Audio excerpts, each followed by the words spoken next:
Hello students, welcome to e-learning platform by Automobile Engineering Department once again. तर या lecture पासून आपण जो चॅप्टर नंबर 6 असणार आहे आपला IC इंजिन परफॉर्मन्स, तो चॅप्टर नंबर 6 आपण चालू करणार आहे.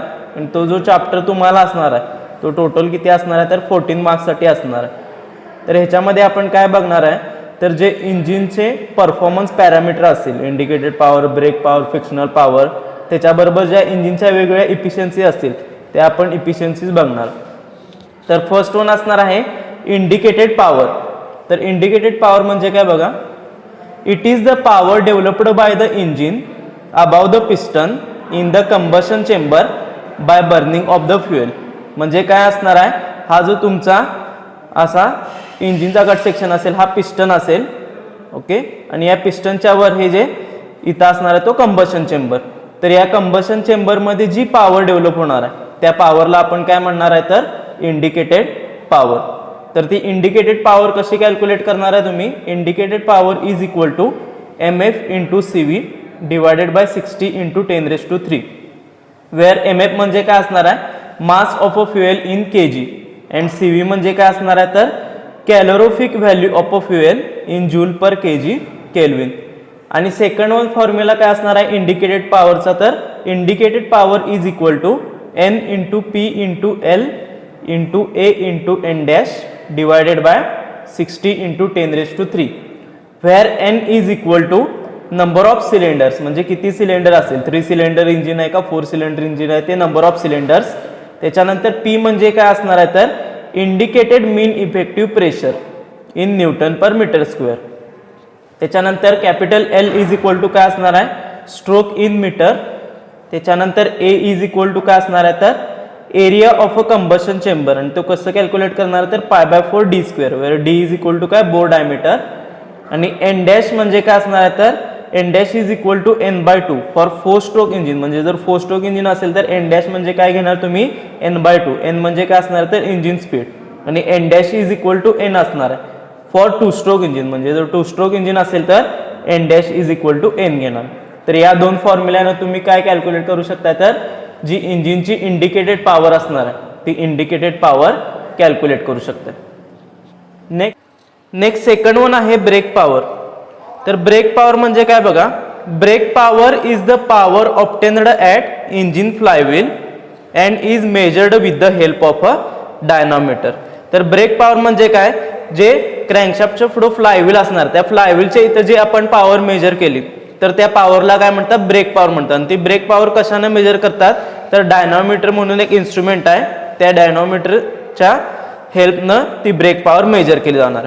तर ब्रेक पॉवर कॅल्क्युलेट करण्यासाठी काय फॉर्म्युला आहे बघा, brake power is equal to 2πNT divided by 60 into 10⁻³ where N is equal to काय असणार आहे तर इंजिन स्पीड इन RPM, आणि T म्हणजे काय असणार आहे तर टॉर्क इन न्यूटन मीटर.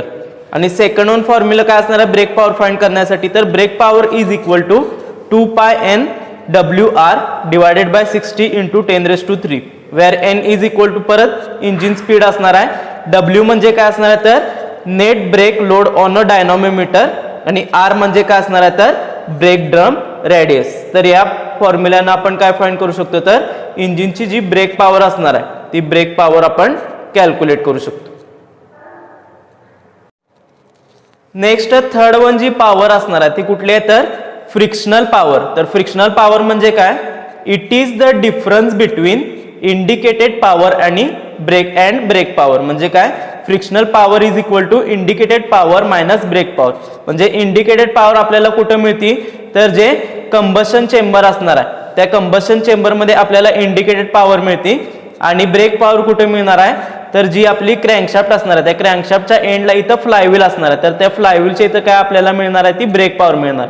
तर इंडिकेटेड पॉवर आणि ब्रेक पॉवर या दोन्ही मधला जो डिफरन्स असणार आहे तो डिफरन्स म्हणजे काय असणार आहे तर फ्रिक्शनल पॉवर असणार आहे. म्हणजे काय, जी पॉवर आपल्याला कंबशन चेंबरमध्ये मिळणार आहे ती कंबशन चेंबरमधली पॉवर आपल्याला फ्लायव्हील पर्यंत ट्रान्सफर होताना काय होणार आहे, मध्ये वेगवेगळे मीडियम्स असणार आहेत, पिस्टन असेल, कनेक्टिंग रॉड असेल, क्रँकशाफ्ट असेल, ह्याच्यामध्ये फ्रिक्शन जनरेट होते. फ्रिक्शन जनरेट झाल्यामुळे काय होणार आहे तिथं some amount of power loss होते. त्या पॉवरला काय म्हणतात तर फ्रिक्शनल पॉवर म्हणतात. आणि ती फ्रिक्शनल पॉवर कशी कॅल्क्युलेट करणार तर indicated power minus brake power. या फॉर्म्युल्यानं तुम्ही फ्रिक्शनल पॉवर कॅल्क्युलेट करू शकता. नेक्स्ट वन आहे इंजिन इफिशियन्सीज.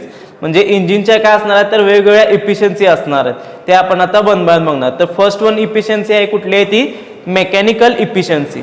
तर मेकॅनिकल इफिशियन्सी म्हणजे काय बघा, it is the ratio of brake power to the indicated power and it is measured in a percentage. म्हणजे ब्रेक पॉवर आणि इंडिकेटेड पॉवर याचा आपण जर रेशो आपण घेतला तर त्याला काय म्हणणार आहे आपण मेकॅनिकल इफिशियन्सी. म्हणजे काय एन मेक म्हणजे mechanical efficiency is equal to काय brake power upon indicated power into 100.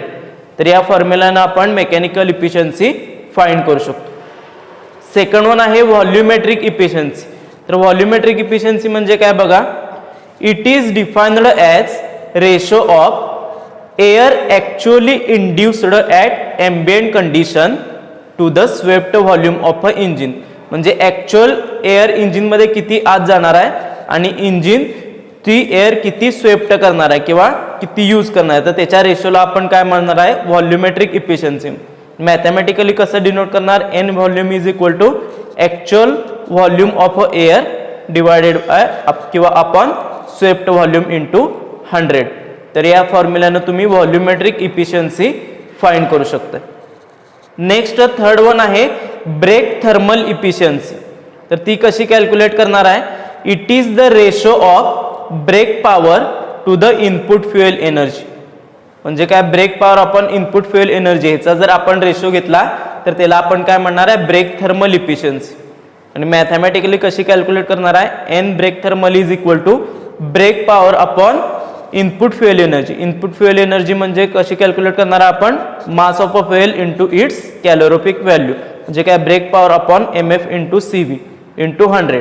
तर या फॉर्म्युल्यानं तुम्ही ब्रेक थर्मल इफिशियन्सी फाइंड करू शकता.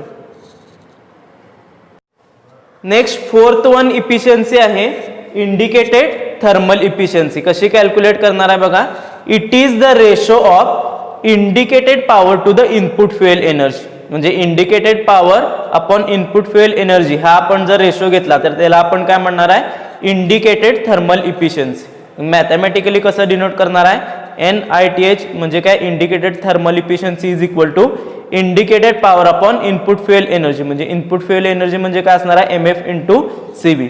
म्हणजे काय होणार आहे indicated power upon MF into CV into 100. तर या फॉर्म्युल्यानं तुम्ही इंडिकेटेड थर्मल इफिशियन्सी फाइंड करू शकता. नेक्स्ट फिफ्थ वन आहे air standard efficiency. It is the thermodynamic efficiency which is mainly a function of a compression ratio. म्हणजे air standard efficiency हा कशाशी रिलेटेड असणार आहे तर function of a compression ratio. It gives the upper limit of the efficiency obtainable from the engine. म्हणजे जी maximum efficiency engine कडून किती ऑप्टेन होणार आहे ती म्हणजे काय असणार आहे तर एअर स्टँडर्ड इफिशियन्सी. आणि सिक्स्थ वन इफिशियन्सी आहे ती कुठली असणार आहे तर रिलेटिव्ह इफिशियन्सी.